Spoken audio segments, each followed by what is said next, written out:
This happened in 2014 when I was 26, and my ex-fiancé, a 25-year-old female, let's call her Bob.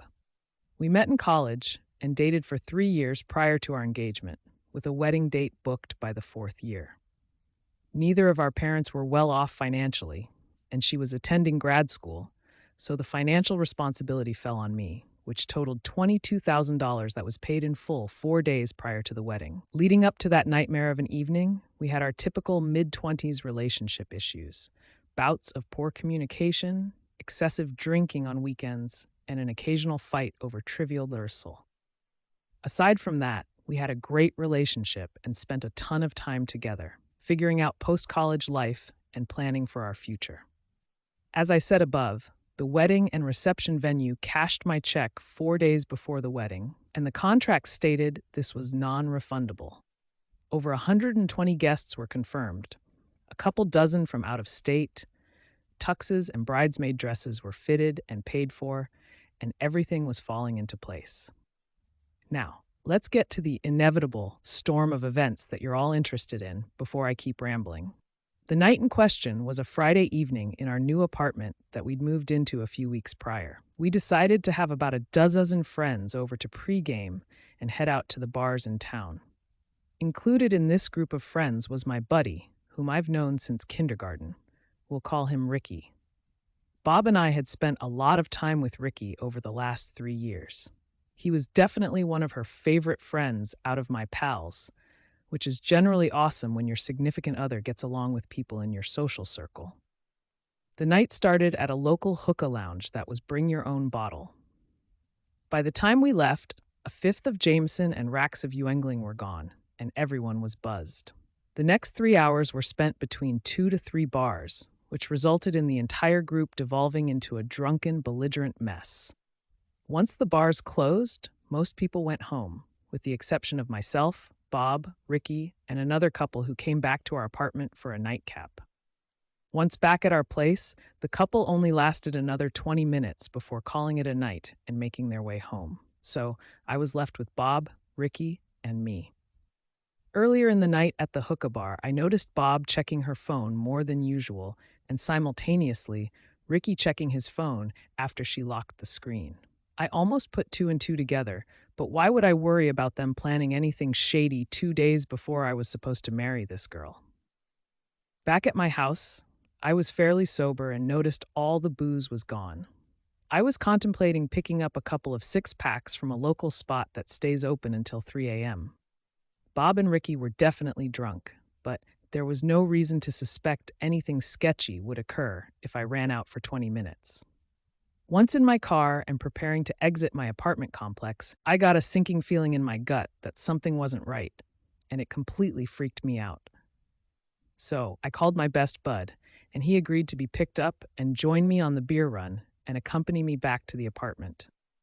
After grabbing some Bud Heavies and returning home, we walked up to the sliding glass door that led to my living room, which had a sectional to the immediate right.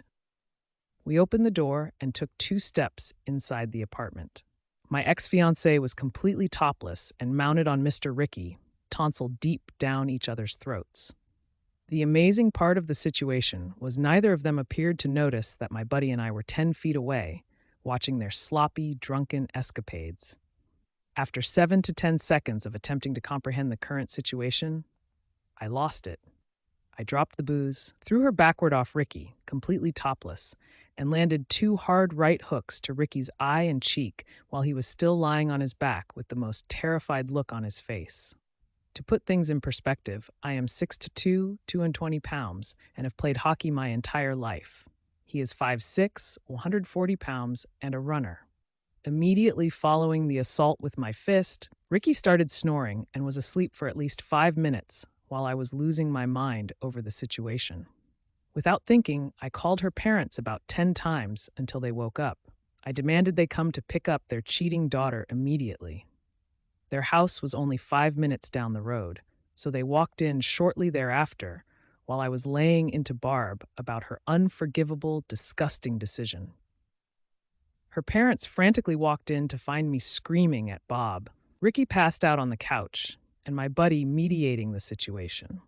The first thing I told everyone was that the wedding was off. I demanded the ring back and said I'd rather lose $20,000 than spend the rest of my life with a cheating.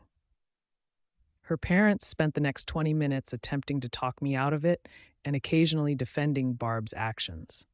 They were saying things like, "Why can't you forgive her?" Or, "Isn't it too late to cancel the wedding?" Meanwhile, Ricky woke up and the right side of his face had swollen to the size of a grapefruit, and his left eye was completely shut. Kicking him out of the apartment was tough because he was too drunk to drive. I called his brother, who was 20 minutes away, and spent that time laying into Barb, Ricky, and her parents. Surprisingly, I was able to stay level-headed enough to express my thoughts in such an extreme state of rage. The few times I've been this upset in the past, my brain felt scrambled, and I had a hard time condensing and forming my thoughts into logical statements. Not this time. By the time Ricky's brother picked him up and Bob's parents shuttled her home, I had systematically picked apart any objection, opinion, or plea for reconsideration expressed by everyone in the room. It felt really great. I'm not going to pretend the following months were easy and everything worked out in my favor. 2 months later, the pharma company I worked at decided to lay off my entire division. I had racked up thousands in credit card debt to pay for the wedding. Unemployment haunted me for months, and I was diagnosed with major depression. Life was up for a few years, and I wouldn't wish that on anybody. Now that I'm 31, things have settled down, and I couldn't be happier. Just a quick reminder to hit the subscribe button. I really appreciate it. It helps a lot. Now moving on to our second story, my wife and the coach. My wife and I are 33, married for approximately 11 years. We live in a once rural area that is fast becoming a suburb to a medium-sized metro area. Our high school graduating class had a little over 200 kids, now approaching 500 graduates. I grew up on a farm. When I was 6, my mother just never came home one day. So, my dad raised me. I took on my farm duties. In other words, I worked hard. Eventually, my dad quit farming. He leased his fields to other farmers and took a factory job. He invested his lease proceeds into buying up more land. Through the Great Recession, he acquired many properties. On one of these properties, there was a house he gave to me to fix up and start a family. It's in a trust with his other property, but we pay all the bills. My wife grew up lower middle class, in a great family that always treated me well. They moved to the area while we were in junior high. We dated all through high school and got married once I had a steady job. Before then, I did everything to earn $1. Need to haul junk out of a barn? Folks would call me. Need your house painted? I could do it, if you get what I mean. We have an 8-year-old son. She is a stay-at-home mother now, and I am a route driver for a large snack company. I have more than doubled the size of my route by going into every mom-and-pop store, grocery store, and gas station and selling as much product as I can. I have a large area because the surrounding area is still rural. The plan was to have my wife run the second truck. There is a projected supercenter grocery or merchandise store to be built in the next year in my area. If I own the route, it will be mine. We have been married since a couple of years out of high school. Our marriage has hit some rocky spots, I think because I put in long hours. I tried to be there, but admittedly, I was not. We've had lots of fun and love our boy with every fiber of ourselves. He is the typical boy. He is now into sports. He played basketball in the winter, baseball this past spring, and is now into flag football. So we hit a low spot relationship-wise in the spring. My wife and I talked about it, and each made promises to do better. Late April through mid-June, our sex life went off the charts. We could not get enough of each other. To be honest, I may have been getting too much because I was dog-tired, but still ran my route. My son was playing ball. I never missed a game, but I did not hit all his practices. With most youth sports, the dads take an active role in coaching or helping out. I just couldn't give that commitment. My wife stepped up and helped out when needed. The baseball coach, Ted, is the ex of a very good friend from high school, Mary. She was the smartest kid in school. She went to college, and that's where they met. They married and soon had a son. Their marriage hit the skids, and Mary moved back home 3 years ago to have help watching the boy with her parents. Ted moved here 2 years ago to be close to their son, and I think to win Mary back. By mid to late June, we sank back into our rut. We talked again in July and promised to recommit. We took a vacation, but the relationship was still bumpy. By mid-August, the bedroom heated up again. September hits, and we are back in a dead bedroom. My son starts playing flag football. He loves it. I drop by practice and see my wife and Ted with a clipboard, running the kids through drills. There are a couple of dads helping too. I had no idea she was helping, so I mention it when we get home. My son is excited and shouts out, "She's not helping. She's a coach." It seems that when signing our son up, she volunteered to be an assistant coach. This seems to consume a ton of time. My wife is constantly texting, and sometimes there are calls, but generally, when I'm there, it's texting. They go to Ted's place every day after school. Ted has been working with both his son and mine, training them to be better players, and it really shows. They're the two best players on the team. When their first game came, I worked in the morning but made it to the field in time. My wife and Ted were standing side by side, giving directions to the kids. Someone sets a chair down next to me. It was Mary, Ted's ex-wife. We watched the game together, and around halftime, she asked me if my wife and I were doing okay. I told her, sure, but when I looked over at her, she was staring at me. That's when she said her son came home after spending time at Ted's house. It had been raining that day, so instead of working out, they spent the afternoon playing video games. Her son went to the kitchen to get more juice and saw Ted and my wife kissing. He ran back to play the game and later told Mary what he had seen. That Monday morning, I got up earlier than usual, 3:30 a.m., because I had a suspicion. I decided to check my wife's phone. After a few tries, I figured out her passcode, as she uses 4 or 5 different ones for everything. What I found were text after text, including nudes. I took screenshots of the more incriminating ones. I normally spend 1 day a week in town, and sometimes I come home for lunch, especially when things were going well between us, like when our sex life was active. That day, I came home for lunch, but my wife wasn't there. I called her, but she didn't pick up. I drove by Ted's house, and there was her car, parked right outside. I finished my route, and later she told me she was at the store and was sorry she missed me. I played it cool and said it wasn't a big deal, just trying to surprise her. The next week, on the same day, I let her know I'd be coming home for lunch again. This time, I parked down the street from Ted's house. Somehow, she didn't see my big truck. I watched her come running out of Ted's house, jump in her car, and race home. I followed her slowly, and by the time I got there, she was making me a sandwich as if everything was normal. We had a nice conversation. That Saturday after the game, I took my son to my dad's. They planned to fish in the pond, and he could swim if he wanted to. Of course, my wife wasn't home. So I drove to Ted's place, and there was her car, parked right out front again.